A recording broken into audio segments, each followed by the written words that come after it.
and they especially wanted to see you successful. And Jared, I want to congratulate you, what you've done at NASA. I made a great choice. I made a great choice. And if you have any questions for any of us, feel free to ask. But we're very proud of these people. They have unbelievable courage, unbelievable. A lot of other things too, by the way. To get in there, you have to be very smart. You have to do a lot of things physically good. So I would have had no trouble making it. I'm physically very, very good. Maybe a little bit of a problem. I don't know, sure. We'll have to try it sometime. Is a president allowed to go up in one of these missions? We can get working on that, Mr. President. We'd have no problem, right? We can launch more rockets. The opportunity. We'll have to try it. Congratulations very much. And by the way, their families are over here, beautiful families, and they're in the Oval Office, and they walked in, they said, wow, the Oval Office. Everybody likes the Oval Office. Any questions, please? Mr. President. Thank you, Mr. President. First of all, it's a great honor to meet all of you. Congratulations, and welcome to the White House. I have had the privilege of interviewing Gene Cernan, the last man to walk on the moon. Good.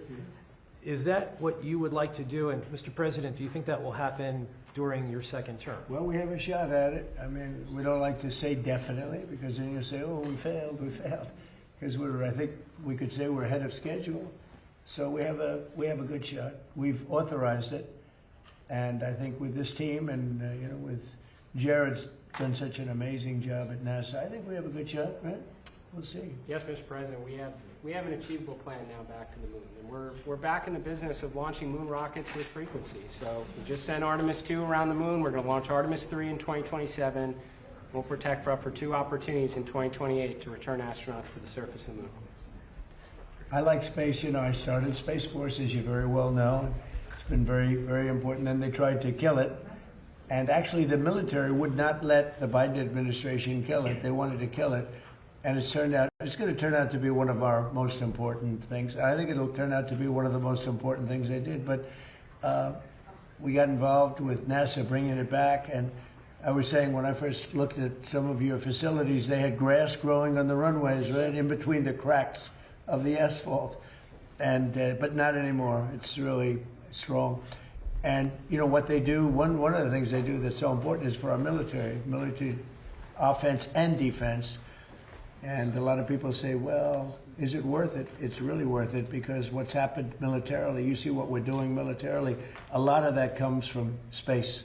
So it's been pretty great. Good question. Yeah. Thank you, Mr. President. I have 2 questions for you. First, on the topic of space, do you have an update on the UFO files and when we're going to be seeing those? Well, I think we're going to be releasing as much as we can in the near future. For some reason, and I guess it's just a reason that's been in the minds of people for a long time, that is they want to find out about the UFOs and anything having to do with UFO or related material. And we're going to be releasing a lot of things that we have. And I think some of it's going to be very interesting to people. I've interviewed people, my first term primarily, but I interviewed some pilots, very solid people, and they said they saw things that you wouldn't believe. So you're going to be reading about it. Yes. Sir, you spoke to Vladimir Putin not too long ago. Did you talk to him about today? Did you talk to him about progress in the space area, and what else did you? I didn't talk about space. No, I talked about Ukraine, and I talked a little bit about Iran. I talked about a few different subjects, mostly about Ukraine, and we had a very good conversation. I think we're going to come up with a solution relatively quickly. I hope. What does he want I to do? think you'd like to see a solution, I can tell you, and that's good. What involvement does he want to have in the Iran situation? He told me he'd like to be involved with the enrichment if he can help us get it. I said I'd much rather have you be involved with ending the war with Ukraine. To me, that would be more important, because we're gonna have that. Look, we're not going to let Iran have a nuclear weapon, and we've knocked out their Navy, we've knocked out their Air Force, we've knocked out their anti-aircraft, everything, apparatus, everything they have, their radar. They have very little left, and they have some missiles, a small percentage. They have a small percentage of missile-making facilities. We knocked out about 80% of them. The rest could come very quickly if we don't make a deal. They're not going to have a nuclear weapon. They know it, and just about everybody else does. And so we talked about that a little bit. He doesn't want to see them have a nuclear weapon either. But I had a long talk with President Putin. I suggested a little bit of a ceasefire, and I think he might do that. He might announce something having to do with that. Did he announce it yet? No, but I was wondering, I was just going to ask you. No, I asked him about, even if it's a little ceasefire, there's so many people being killed, it's so ridiculous. Yeah, thank you, Mr. President. In light of today's Supreme Court ruling on the Voting Rights Act, do you want Republican states in the South to look at redrawing congressional districts before I the don't know, you have midterms? to tell me, when did the ruling come out? I've been with the astronauts, I've been with contractors because we're trying to get the ballroom built Yeah. ahead of schedule. It's right on schedule. It's ahead of schedule now. I want to keep it that The way. ruling came out today. And I was also with commissioning some people, but one of, David Warrington's son, I don't know, you know David, everybody knows David. He's got this incredible son, so he was just sworn in, so we had other things. Tell me about what happened. Well, some think that the ruling could create more Republican held congressional seats in the South. That's good. Yeah. Would you That's the want them kind of to- ruling I like. Would you want them to When did pursue that happen? Well, the Supreme Court ruled on it this morning. Really? Is that right? You tell me about the ruling. Well, I have a question, This is Mr. CNN President. fake news. On your call with President Putin today, do you think the war in Iran ends first or the war in Ukraine? Well, we talked more about the war in Ukraine, but he would like to be of help. I said, before you help me, I want to end your war. So we had a good talk. I've known him a long time. I think he was ready to make a deal a while ago. I think some people made it difficult for him to make a deal, but we talked more about Ukraine. But which war do you think ends first? That's an interesting question. Coming from you, that's very interesting. Which war would end first? I don't know. Maybe they're on a similar timetable. I think Ukraine, militarily, they're defeated, okay? You wouldn't know that by reading the fake news, but militarily, look, their Navy. So they had 159 ships. Every ship is right now underwater. Typically, that's pretty good. What do you think, Jared? I mean, it's going to be hard for them to make a naval comeback. Okay, now they have an Air Force. Every one of their planes has been shot down or has been decimated. They have missiles, about 82% are gone, and they have drones, and most of them are gone. Most of the factories are mostly gone, and we have tremendous anti-drone equipment now, between lasers and that new, very special machine gun that knocks them out of the air like flies. And we use bullets instead of million-dollar, missiles to knock out a $30,000 drone. So I would say Jared would tell me that with everything you just heard, typically we're in pretty good shape. And in addition, their economy is crashing. Their, as you know, their money, they call it their money, they don't have a name for it. Their money is valueless. They've got inflation that nobody's ever seen before. Other than that, I think they're doing quite well. If you read the New York Times, you'd say they're doing wonderfully because it's fake news. Or if you watch CNN, I mean, you cover it all the time. You think they're doing well. Do you think they're doing well where they have no Navy, no Air Force, no anti-aircraft apparatus, other than what they may have put there? They may have brought in some light stuff during the ceasefire, and we know exactly where it is, so it'll be knocked out within the first 15 minutes. You're about to Just to follow up, Mr. President. Thank you very much, Mr. President. I want to go back to the Supreme Court ruling on the Voting Rights Act. I know you said you haven't seen it. When did it come detail. out? Just now? No, it came out this morning, but basically very much narrows the Voting Rights Act. Was it And considered a win for a whom? win for Republicans? I love it. absolutely. But my question... This is a very good, we can end this news conference right now. I want to read it. My question Wow. for you, Mr. President, is that some Republican governors have not responded in terms of what they're going to do. I guess early voting, for example, in Louisiana Republican starts... governors, what? Republican governors. What about it? Early voting begins Saturday there, for instance. Should they redraw the map in the next couple of I days? would. I mean, it depends. I mean, some states don't need to redraw, and some do. I mean, I know what the concept of the ruling, I just haven't seen the result. Yeah, I would say general. Thank you, Mr. President. I wanted to ask you, there's a lot of drama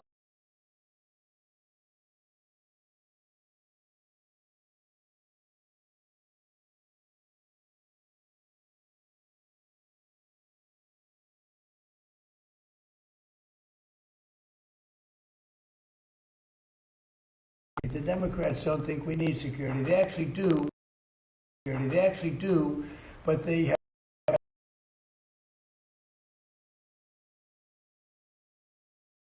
something wrong with them. They don't want to pay anybody. For security. They don't like people. They keep us safe. You know, when they ran this, they let 25 for mental institutions, drug dealers, murderers, 11,000. More than one murder. They think that was fine. Essentially want to defund law enforcement, and a great big beautiful bill, and they want to renegotiate. We don't like that. He spoke strongly, forcefully about the necessity for the continue to support Ukraine. Did his speech in any way change your? Exactly correct, but I was very disappointed. We didn't need it. I actually did it just to see whether or not they'd be there. When we called the most recent, you know, we asked them to do Iran, and on Ukraine, they're very much involved. And on Iran, they weren't there.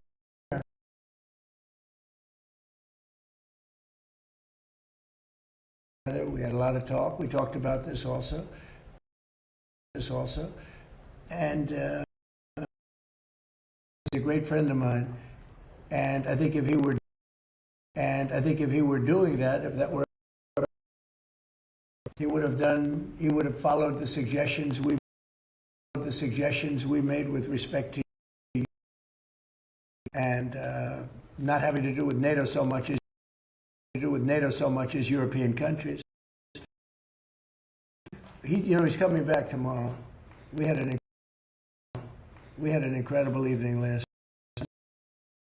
Leaves, and but I think he's a phenomenal. Should be proud. I love. With seashells that said 87.